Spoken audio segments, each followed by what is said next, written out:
Bienvenue sur Bilan Info Plus. Comme chaque fin de semaine, retrouvez le grand format pour décrypter l'essentiel de l'actualité.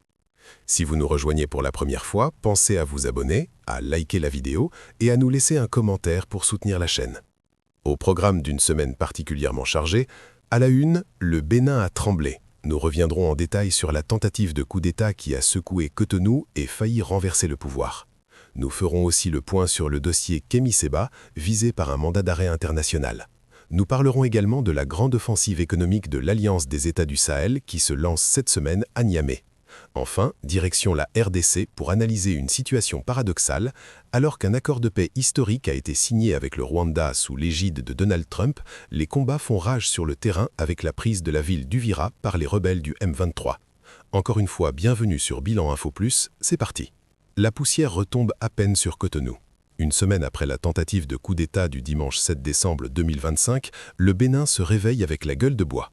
Alors que le président Patrice Talon, dont le mandat s'achève dans 4 mois, a promis que la forfaiture ne resterait pas impunie, le pays réalise à quel point il est passé près du scénario sahélien.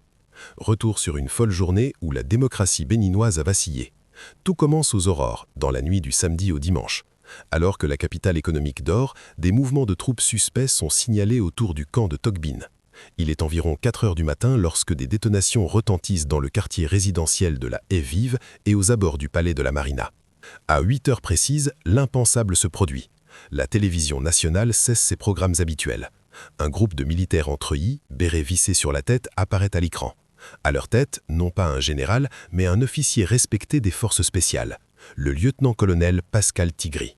D'une voix martiale, il annonce la fin du régime Talon, la suspension de la Constitution et la création d'un comité militaire pour la refondation. Pendant quelques heures, le flou est total. Le chef d'état-major est porté disparu et la rumeur de la fuite du président enfle sur les réseaux sociaux. Le tournant de la journée se joue vers 11 heures. Contrairement au putsch au Mali ou au Burkina Faso, l'armée ne suit pas massivement. La garde républicaine, unité d'élite fidèle au chef de l'État, verrouille le périmètre présidentiel.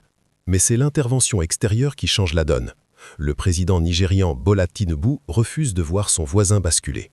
Selon plusieurs sources sécuritaires, Abuja a menacé d'une intervention immédiate et autorisé des survols tactiques pour disperser les mutins. Simultanément, la France a fourni un appui crucial en renseignement aérien. Dès le début d'après-midi, la tentative s'effondre. Les forces loyalistes reprennent le contrôle de la SRTB.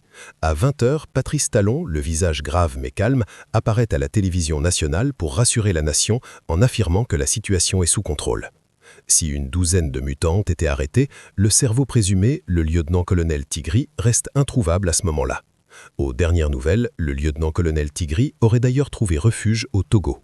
Ce climat de tension sécuritaire a des répercussions immédiates sur le plan judiciaire avec l'émission d'un mandat d'arrêt contre l'activiste Kémi Séba. La guerre froide entre le régime de Patrice Talon et la figure de proue du néo-panafricanisme vient de franchir un point de non-retour. Ce lundi matin, la Criette a annoncé l'émission d'un mandat d'arrêt international à l'encontre de l'activiste. Si Kémi Séba était habitué aux interpellations, la gravité des charges est cette fois sans précédent. La justice béninoise l'accuse formellement d'intelligence avec une puissance étrangère en vue de déstabiliser les institutions. Le parquet s'appuierait sur des écoutes liant l'activiste à certains officiers impliqués dans la tentative de putsch, lui reprochant d'avoir servi de relais pour fragiliser le Bénin au profit de l'Alliance des États du Sahel. La réaction de Kémi Séba depuis Niamey ne s'est pas fait attendre. Dans une vidéo, il qualifie ce mandat de médaille d'honneur et affirme que Patrice Talon panique. Et justement, pendant que le Bénin s'enfonce dans cette crise politique interne, ses voisins de l'Alliance des États du Sahel, eux, accélèrent leur intégration à marche-force en ouvrant un nouveau front, celui de l'indépendance économique. Dès demain, lundi 15 décembre, tous les regards se tourneront vers Niamey.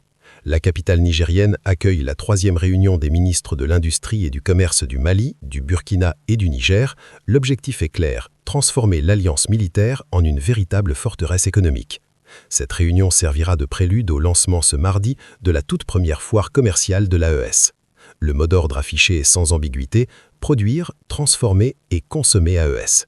Concrètement, les 3 juntes veulent créer un marché commun capable de remplacer les produits importés. Mais le point le plus stratégique de cette semaine sera sans doute la mise en route de la nouvelle Banque confédérale d'investissement. Dotée de milliards de francs CFA, cette banque a pour mission de financer les grands projets d'infrastructure sans avoir à demander l'autorisation au FMI ou à la Banque mondiale.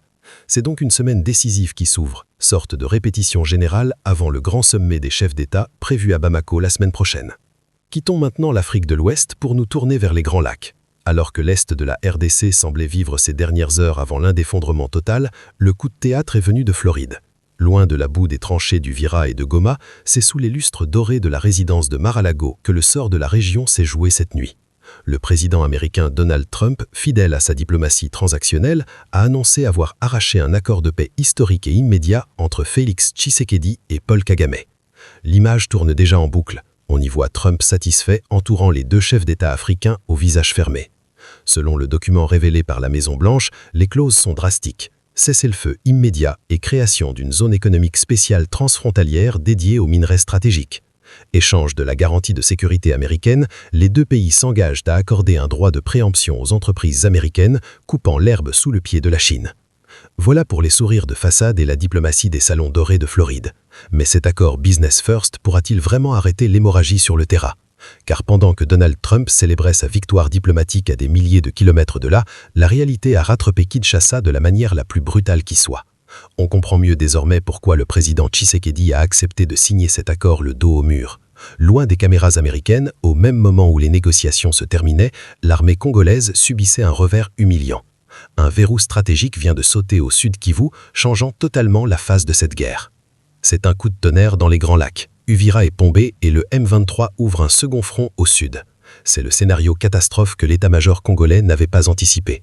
Alors que tous les regards étaient branqués sur l'asphyxie de Goma, au nord Kivu, le M23 a réalisé une percée foudroyante à 200 km de là. L'opération a débuté dans la nuit de jeudi à vendredi, profitant de la concentration des troupes élites autour de Goma. Une colonne mobile rebelle a déferlé sur la plaine de la Russie.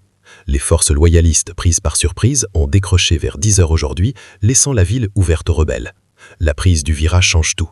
Bukavu est maintenant prise en tenaille et le port de Kalandou étant coupé, c'est l'économie de tout l'Est congolais qui est à genoux. À Kinshasa, le gouvernement dénonce une invasion, mais sur le terrain, le moral des troupes est atteint. C'est la fin de ce grand format. Quelle semaine explosive! Du Bénin qui a frôlé le chaos avec ce putsch manqué, jusqu'à l'offensive économique de l'AES, en passant par le dossier Kamiseba et l'accord controversé de Donald Trump en RDC, les cartes sont rebattues. Maintenant, la parole est à vous. L'AES peut-elle vraiment réussir son pari d'indépendance économique?